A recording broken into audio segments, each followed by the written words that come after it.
Well, hello guys, this is your girl Diva Fashionista bringing you yet another movie review. This time we're talking about the sequel to the classic Coming to America. Now we have Coming to America. And they touch on it in the film. This is the sequel that we've wanted, but I don't think we wanted to wait this long for it. I have to say they do not disappoint because basically they just copy and paste. So if you haven't watched the movie yet, I suggest you go watch the movie because this is going to be spoilers. I'm going to let you know what I thought about the movie, what I thought they did well, and what I thought they kind of got wrong. Overall, I do think that it was good because when you're copying pasting a classic, like how wrong can you get it? But did we want this? I don't know what I expected going in. I don't think I expected it to be as good as the first one because it gave us such classics. Who hasn't said Sex Chocolate? Like, who hasn't just randomly quoted Coming to America? Like, for 30 years. Like, I know I have. It was kind of fitting. I watched it with my mom. I watched the first one with my mom. I remember watching it on TV whenever it would like come on, just watching it and watching it over and over. Now this one, will I be watching this one over and over and over? Probably not. I'm sad to say I was excited about it. I was happy. I did get all the feels from, they're riding the wave of nostalgia. So I got all the feels from watching it and I did chuckle because it was funny, but I just don't think I think it pales in comparison to the first one, which I think we knew this coming in, right? So I'm not saying anything that we didn't expect. But what I think that they did well, by God's grace, almost everyone was still alive. So we got the whole, like almost the complete original cast from the beginning. Some people were left out, some roles were left out, but overall we got everybody. So let's talk about who we didn't get. So we didn't get to see Madge Sinclair because obviously she's passed. Well, I don't want to say obviously because maybe some of you don't know. I believe she passed somewhere like in 1995. So we didn't get Madge Sinclair, but she's shown in the film several times. We see pictures of her.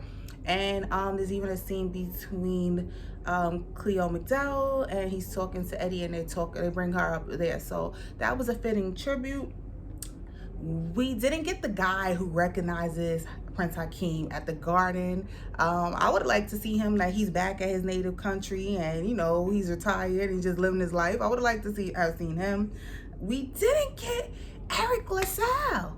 I'm like, how did we not get where is Eric LaSalle? So, did no one call his people to get him on the line and say, come on down to Tyler Perry Studios and show up for filming? Like, I don't know if that went hands in hand with the fact that we didn't get to see Patrice. Now, we've heard recently that the character that played Patrice wasn't satisfied with the attention she got afterwards from the role, so we didn't get her. So at the end of the movie, he goes into her room and he's dripping wet. Y'all remember that? And she takes off the jacket and he looks into the camera. So we still get looking into the camera, but this time only Eddie's doing that. Only Eddie is looking into the camera.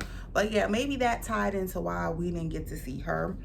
So of course, like I said, we got James Earl Jones back, Sherry Headley, Jermaine Fowler, he was the son. Rotimi is busy. I feel like I just saw him in something like yesterday. Okay, Paul Bates as Oha. Now, poor Oha. He don't get to retire. Oha, basically, I don't know what his role was. He's a royal advisor. He opens cars. He's just always with like the doors of the cars. Like he announces people. He sung the Queen to Be. Yeah, like he didn't get to retire. Like he's still working dutifully at the castle. I thought that was interesting. Got to see DeVito. There was a lot of people. Okay, Rick Ross. I think, and it was listed as he's himself, but he's in like the militia, which is led by Wesley Snipes. Seeing Wesley Snipes in a comedic role was interesting to me, as I'm so used to him being serious or just being sleek and smooth and just being a gangster. So seeing him be hilarious, he was hilarious. The addition of His character was genius. Who else? His daughter is Tiana Taylor. Now, there was a lot of dance scenes, and I have to say that the dance scenes paled in comparison to the first one. I'm so sorry. Paula Abdul did her thing, and I love Fatima. It said in the credits that Fatima Robinson, who's responsible for some great dance moves and like she's responsible for some greatness. I think she did Aaliyah's Rock the Boat and so on and so on. But Paula Abdul did that. There's nothing like the feathers, the choreography, just it pales. The wardrobe was really good. I think that it was modernized. It wasn't stereotypical. It wasn't like tacky. I like that they added a lot of actual African actors and actresses to this film. That was good to see. I love the daughters. So it's 30 years later, and Eddie and Sherry, which is Elisa and Hakeem, they're still married. They're happily married. She looks good. We gotta talk about everybody. Everybody looks good. Everybody looks good for it to be 30 years later. They're happily married with 3 kids, and the kids were just funny. They were really serious. I guess that's that whole regal thing. And then you have like the juxtaposition of having like the son who's just a goofball from America, and his mom who's just hood. I love seeing Leslie Jones in that character. She just ghetto loud. She's herself. We got to see Lunel. Lunel didn't get to say much, but Lunel was there, and I did like the addition of Tracy Morgan's character as the uncle, and he added a lot of comedic moments. It was funny to see him and Simi, Arsenio Hall, not getting along. So what I didn't like. So I did not like the barbershop scene. I thought it was like kind of necessary. These guys was old in the first one. So to see them, they're still alive and they're still in business, that was like, all right, come on. We could have left that out. One thing I did like was how they added the Leslie Jones character, that the mom, Mary, how they went back to the scene in the club, which is classic. I can quote that whole scene. I think most of us can quote that whole scene. I like how they added the additional footage. That was some good ass CGI, I have to tell you, because they went back and added some scenes, and I don't want to blow for you if you didn't see, but it was just, that was genius. And it was like, well, what was the budget for this? Because with all the addition, we got everybody back, and then with the additional characters, I feel like they really blew the budget, and the costumes, everything was just so well done. What else I thought they did well? As a young child watching this, I remember thinking I wanted to see more Zamunda. Zamunda was just shown, and then they were in America, but I guess it is rational because it's called Coming to America, so it would be filmed in America and mostly based in America. But I remember as a child wanting to see more of the kingdom and his life at home, so we get that in the second one. Another hilarious scene was the flower.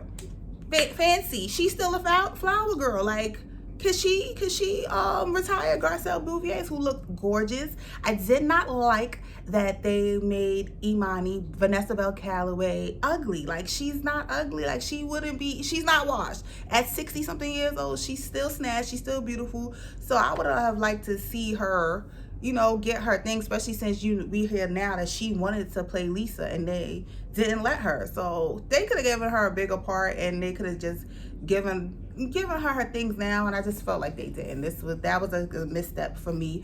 And with like Tiana Taylor, of course, you're gonna want to have her dancing, but it was a bit much. I didn't need the Tiana Taylor dancing scene. I like that she looked beautiful, and we see that, okay, we follow the same steps. It's copy and paste, guys. I don't want to make this too long, but there's a lot of copy and paste of just same premise, same thing. I like the barber, who was kind of like the semi character for the son, for Lavelle. That's his name. The son's name is Lavelle. I like seeing that it was a female, and she was wise, and of course you know what's going to happen there. I think I was going to talk about the bath scene. Hilarious. I remember seeing this movie on TV, so at first I didn't see that scene. I didn't see it until maybe I watched it on cable, and it's like, you know, the your royal private is clean part. Oh my gosh, they brought that back, and that was funny, even though it wasn't believable. With Leslie Jones, because the son comes and telling her like, oh, they about to bathe me. She's like, yeah, go with it. We're in a new country, different traditions. Go with it. I'm like, I don't know what mom would just be so okay, because you know what's probably about to go down. What mom's just gonna be like, all right, go ahead, son, enjoy. But you see, she had her own situation with some fine man who emerges from the water. Whew, yes. More notable cameos was Morgan Freeman. Of course, you got Morgan Freeman. How epic is that? Michael Blackson makes an appearance. He's one of the guys in the militia. He gets to introduce Wesley Snipes' character, General Izzy, which was ironic because I remember hearing him talk about a Coming to America sequel. Like, if they ever made it, he would want to play the son. So he doesn't quite make it to the son, but he does make it into the movie. So I was glad to see that. We got to see Salt and Pepper. Salt and Pepper was in this. En Vogue was in this. Louis Anderson makes it back to this. I just don't think we would believe that Louis Anderson is still working at McDowell's. And now we have McDowell's Africa. I don't know, guys. I think I could have done without that, even though we did get a good scene there. I did like the incorporation of the fighting. We got way more fighting. That was genius to have the girls. I think I saw in the promo a Wakanda reference. I didn't see it in the movie. I don't know if it did. I just missed it or it was cut. But of course, after having such a big film as Black Panther, we had to know that there would be some influence. And the daughters were giving me very much Black Panther, and I loved it. I don't think it was a bad choice. Oh, how could I miss Miss Gladys Knight? Miss Gladys Knight, she makes it there. I'm talking about On a Midnight Train to Zamunda. Okay. There were a lot of gems. Again, it's just not as quotable. It's just not as endearing as the first one. What I was waiting for was the rolling credits where they show each person and put their name. They didn't do that. We got to see John Legend sing the song Queen to Be. He did a really good job. We got to see a serious rendition of that. A moment for me was Randy Jackson coming back. That was, I love that in the first movie. That was one of my favorite parts from the first movie. So seeing it in the second was enjoyable to me. So yeah, overall, this was a funny movie. I can see myself watching it again, but I don't see myself having the same like emotional ties that I do to the first one. So did you guys watch this movie? Are you waiting to see what people say, or are you waiting for today? Because it should be up. It was up since Thursday. So if you are waiting to maybe tonight, you think it's going to premiere, you could go run and watch it if you haven't. Let me know your thoughts about this movie. Let me know your thoughts about the original. What did you like? What did you like about this review? And as always, this is your girl Diva Fashionista. And if I don't catch you in the next one, you will catch me, because yeah, I'll probably be filming this soon. All right, guys, thanks for watching. Later.